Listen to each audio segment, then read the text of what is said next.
Well, hello again. I'm back up at Mum's, helping her with her broken ankle. We've been to the hospital today where a very nice young man called Brady took off the 2-week-old cast, took out the stitches and very kindly put a new cast on, which is bright pink. So Mum's feeling much better. Anyway, it turns out that Brady is restoring a garden which he and his wife have taken on from somebody who was a real plants person, and it had slightly been let go over the years, and they're restoring it. And what a fantastic thing to be doing. And he said that he was particularly interested in lilies. So I said, well, Mum has some good lilies, so why don't you look up the YouTube and you might see a few bits. So Brady, hello. If you're watching, thank you very much for looking after Mum so beautifully this morning. And for you particularly, but also because it's a fun thing to do, I'm going to do a 30 stem challenge. Now, for those of you who don't know what a 30 stem challenge is, it's a challenge that I put on regularly, particularly on my Instagram, for people to go and cut from their gardens. Sometimes people look at their gardens and think there's nothing to cut. They just see a sort of mass. But I would say that even in the most simple garden, there are 30 stems to cut. If you don't know where to start, I would say pick 10 stems of foliage, 10 stems of anything I would call filler, so pretty bits and pieces, grassy, frothy, lacy. And if you can find 10 wow factor stems, and they don't have to all be the same, then that's your 30 stem challenge. Obviously, I'm not back at Common Farm, so I don't have a trolley, I don't have 3.5 acres of cut flowers, and I don't have any buckets. So what I've done is I filled a jug with water. I do have my snips because a flower farmer never goes anywhere without her snips. So I had the snips in the car. So I've got my snips, I've got a jug of water, and I'm going to walk around this garden, which right now looks very green. It's kind of in between part of the season, and I'm going to cut 30 stems just into the jug. I'm not going to make a posy, I'm just going to arrange them one at a time into the jug. So come along, and hopefully I'll inspire some of you to go and do the same with your gardens, even if you think there's nothing in them. So Brady, this is a posy for you. Here we go.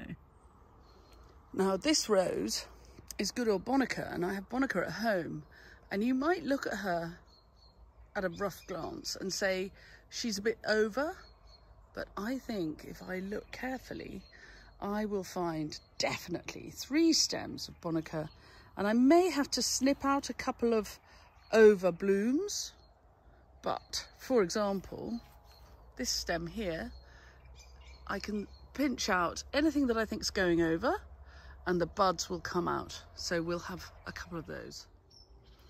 Now, people often say they don't like yellow, but watch what these little yellow friends do with the pink. I think they make an ice cream shop. See what I mean? Just plain cheerful. And then to go with the pink and the yellow, wouldn't this cornus do really nicely? Lovely pink astrantia. And then, as is often the way when you start cutting from a garden, when at first it feels as though there's not much in it, you get your eye in and look at this gorgeous red geum. I don't need much, it's tiny. Look, I'll hold it for scale, tiny. But that'll give some depth to the mix. And since I love a moody hue, let's have some Copper Beech for more depth. And how's this for wild and hairy? This is Lysimachia Firecracker, and a fiery cracker it is too. I seem to be going to my trad usual, give Georgie a choice and she'll always go for fiery colour mix. Who said we were going for pink and yellow? So I'm cutting in 3s, and we have 7 different varieties so far. So that's 21 stems for my 30 stem challenge. We've got room for more. You see what I mean? Look, you see my finger for scale. That is not an enormous jug. These are not enormous flowers. It's just interesting. And I haven't even got to the vegetable garden yet. The sweet pea is getting quite short stemmed now. So I'm cutting hard into the plants to get longer stems and tendrils and leaves because it's more interesting anyway for the floristry. Brady, if you're watching, here are some of Mum's Martagon lilies, which you like the sound of so much. They are in a raised bed, heavily mulched in the autumn, and they mustn't get waterlogged or they'll rot. But I think they are very, very happy here in her quite acid soil. And as I said, Peter Nyson will do you right for bulbs. Right, a bit of a still bee, and I'm pretty much going to have to stop if I'm going to do 30 stems because I may have spotted some Crocosmia on the way back, and then we'll be done. So this garden, unless you look really up close at it, at the moment looks a bit grassy, a bit weedy, not weedy in a bad way, but a bit thin on the ground. It looks very green. It looks as though there isn't much to cut. But with this astilbe and the Crocosmia I'm going to cut as we go, look, it just looks like a mass of green. But if you get up close and personal with your garden and you take your snips out with you and you really look, you will find 30 stems to cut, and they may be green and they may be sticks, they may be lichen, maybe a bit of froth. They may not be flowers, or there may be masses of flowers that because you hadn't looked closely, you didn't know were there. So I challenge you all, go out and cut 30 stems from your garden, put them in a jug on your kitchen table and enjoy yourself.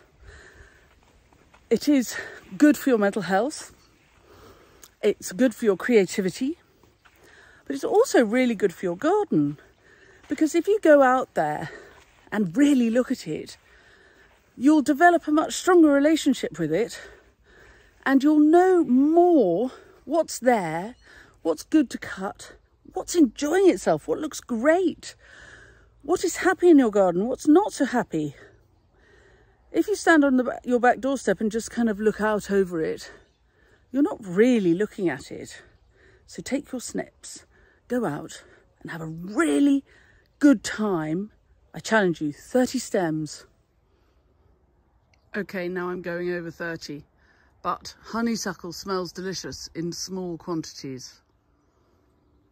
So there we have it, a small jug, nice one. And we've got Copper Beech, Rose, Honeysuckle, Lysimachia, Geum, Astrantia, Crocosmia, Astilbe, Sweet Pea, Honeysuckle, maybe it's 10. Oh, and the Cornus, and this little yellow person whose name is escaping me, the yellow daisy shape. I know it perfectly well, but the name is escaping me. Anyway, not too matchy-matchy, just a country bunch in a jug. Go on, go out into your garden and get cutting. There, I hope you've enjoyed this session. There's the bunch. Please do subscribe to the channel and press the bell icon, and we'll tell you when we've got more clips coming up. And if any of the tips and tricks I've given you along the way are helpful, or you just want to support the channel, then please do buy me a coffee. The link is in all the blurbs to all my clips. And if you're on Instagram, then do tag me with your 30 stem challenges. It is sometimes quite a tough time of year. It's sort of mid-season and spring and early summer is fading away and the high summer has yet to develop. And so sometimes it does feel as though there's nothing much in the garden. But if I can find these 30 stems, and I haven't arranged them, I've just cut 3 stems at a time and plonked them any old how in the vase. I'm not kidding. I have not arranged these. I have literally, every time I've cut 3 stems, I've cut them quickly into the vase so that I haven't sort of walked around with them drying in my hand. The reason I brought the jug out with me is so that I would cut the stems and they would get into water quickly. And if I want this to last, I can take the whole bunch out, quickly rinse the vase out, give them fresh water, possibly snip a little bit off the ends of the stems, and they'll last 4 or 5 days. The roses are very out. This is not going to last forever. But anyway, I like it. And I've had a nice break doing it, and I hope you do too. And Brady and all your colleagues, thank you very much for looking after Mum so beautifully this morning. Her bright pink, new bright pink leg is really cheering us all up no end. And good luck with the garden, Brady. And good luck with the lilies. Good places to get lily bulbs in the UK. Peter Nyson or Avon bulbs are also very, very good high-end smarty pants. Thanks so much. I'll see you all soon. Bye.